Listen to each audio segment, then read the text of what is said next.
Ukraine says it's destroyed about 1/3 of Russia's warships, and it's doing this without a full-fledged navy. How are cheap unmanned sea drones taking down $200 million warships? And how has this asymmetrical advantage helped them in the Black Sea? I'm Sam Fellman. I'm a U.S. Navy veteran and a defense editor with Business Insider. Let's look at the balance of power between Russia's Navy and Ukrainian forces.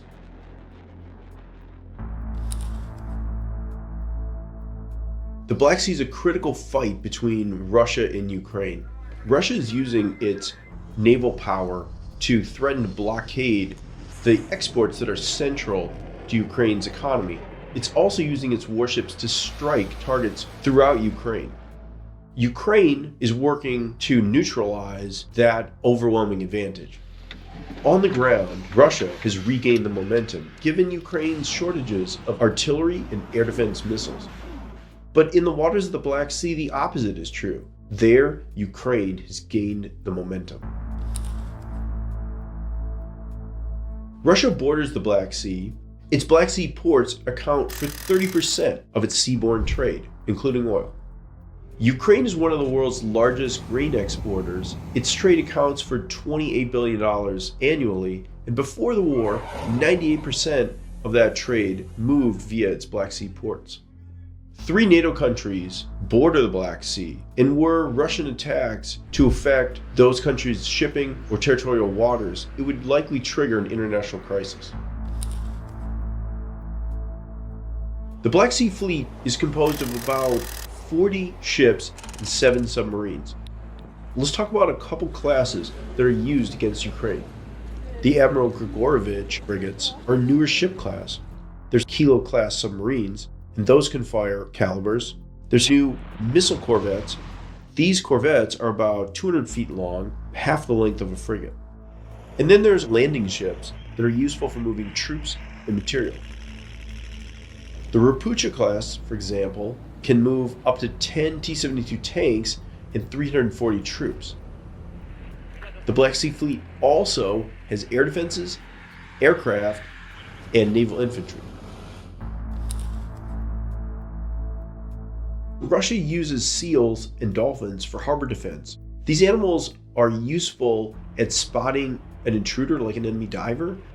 They're also useful for assisting Russian divers on a mission, but they're not effective against an incoming drone boat like Ukraine is using. Russia keeps its dolphin training program under wraps, and we know about its presence because of satellite images showing pens of dolphins near Russian naval bases in the Black Sea. The U.S. Navy also has a marine mammal program of seals and dolphins that it uses for harbor defense, but it rarely provides outside access to the animals and their facilities. Ukraine has principally used 2 weapons to fight back. The first are missiles. It used its Neptune missiles to strike and sink the Black Sea Fleet's flagship, the cruiser Moskva. That effectively forced Russian ships to abandon the northern Black Sea. It has continued to use long-range missiles to strike ships in Crimea. It's also developed what are essentially the first modern exploding naval drones. They are low-profile, fast boats loaded with explosives. They can reach further than Ukraine's missiles. They explode at a vessel's waterline and trigger flooding. They're remote controlled by pilots staring at the drone's video feed. There's only about 2 feet visible above. That's low enough it's hard to spot on a warship's radar. They can maneuver into targets at speeds of up to 55 miles per hour, and they pack an enormous punch. The newest one carries 1,900 pounds of explosive, or almost double the likely amount of explosive used in the USS Cole bombing in 2000 that killed 17 and almost sank the destroyer. A ship's crew has to be on lookout for this threat to be able to stop it in time. Okay, so here's somebody who has started a cell phone video, a crew member, and look, they've got a searchlight in the water scanning for where they think the drones are. Now you're seeing the crew firing machine guns, but they're trying to put as much fire in the water as possible. This is a night attack. These are black vessels low in the water. There's no light on these vessels, and so that searchlight's going to be important to try to spot it. Here we're seeing just a lot of wild mounted and handheld machine gun fire, and there we're seeing what appears to be one of the first hull impacts of a blast. We're definitely seeing some kind of onboard fire. That's a really bad sign. One of the dangers here is that now the ship has some kind of blast, is likely taking on water, and meanwhile they recognize there's more bomb boats that are coming in. This is a terrifying situation for them. And there we've got another blast. To have any hope of saving the ship, they're going to need crew that are going to those spaces and closing off any hatches to try to seal the spaces from others. If the flooding is going to go through more of the ship, all the weight of that water is going to bring the ship down, and it's going to roll over or it's going to sink. Here we've got like the view from the camera of a drone moving extremely quickly in on this missile corvette, and then it's hitting the stern. That's likely this blast we're now seeing. So it's getting right up against the stern. These are probably crew-served machine guns. And once again, they've proven ineffective. We're having another stern blast on this missile corvette. We're already seeing the damage from a prior strike.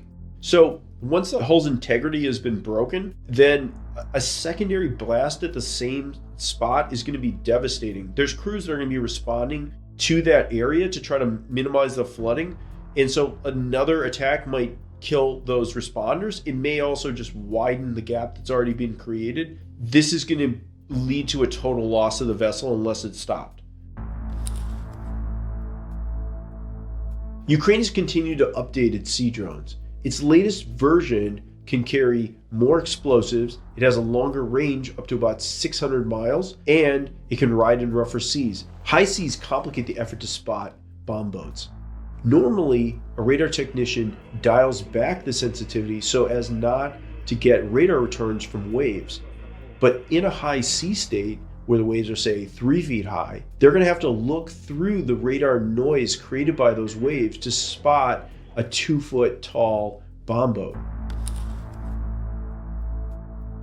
We can only guess what the battle for the Black Sea has cost Russia financially, but it's probably measured in billions of dollars. For example, the repair needed for just one damaged Kilo-class submarine is in the hundreds of millions of dollars. The cost to Ukraine is comparatively small. Ukraine doesn't have a navy. Ukraine crowdfunds for its sea drones, and each one is estimated to cost about $200,000. That's much cheaper than a guided missile. The Harpoon missiles that the US has provided to Ukraine, for example, cost about $1.4 million a piece. One Patriot intercept missile costs about $4 million. Russia's moved slowly to adopt defensive measures.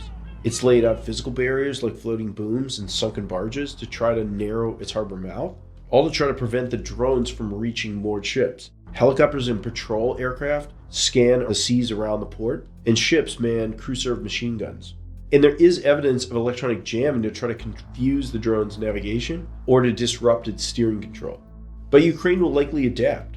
It's a huge surprise that Ukraine is now forcing Russia to relocate its vessels out of Crimea in order to keep them from getting damaged by missiles and drones. Russia's done considerable damage with its Black Sea fleet. Its ships have fired long-range Kalibr missiles against targets throughout Ukraine. The Kalibr itself has about 1,000 pounds of explosives, but it can also carry nuclear payloads. There's also evidence that Russia has fired its ship-launched Tsirkon hypersonic missile against Ukraine. That missile moves at speeds higher than 5 times the speed of sound, making it more difficult to intercept than other missiles. Don't count the Black Sea Fleet out. There's still significant ships that are able to fire a lot of missiles and cause a lot of damage inside Ukraine. But they're having to do it from farther away now, and Ukraine has them running scared. What we're seeing in Ukraine isn't a passing fad. This is a new emerging threat that is likely to only become more pervasive and deadly. And the reason is just the dangerously simple logic at play here. If it only takes a couple $1 million to build swarms of drone boats that can knock out a $2 billion destroyer, then many countries are going to build those fleets. And it's not just countries like Ukraine without navies. This is a threat that is only going to become larger as more countries get this technology, and it's going to be really considerable for operations near shore. It may force some of the most advanced navies, including the United States, to either develop technologies that can counter it or to operate further from shore to give itself more space from these attacks. Ukraine has received considerable support. The UK and France have provided their long-range Storm Shadow missiles, and those have struck ships. Those struck the fleet headquarters and shipyards. Western partners also routinely share intelligence with Ukraine, and it's almost certain that that is playing a role in the targeting of Russian ships. There's also one report by the Washington Post that Ukraine's sea drones were developed jointly with the CIA and other Western intelligence agencies.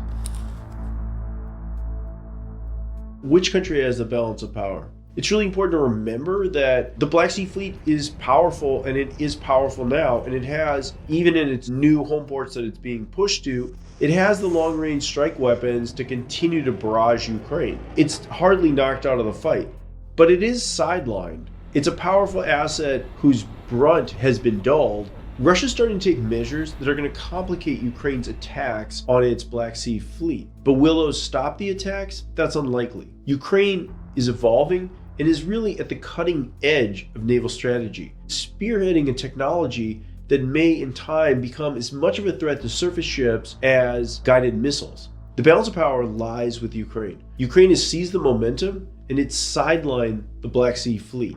That's a victory in and of itself.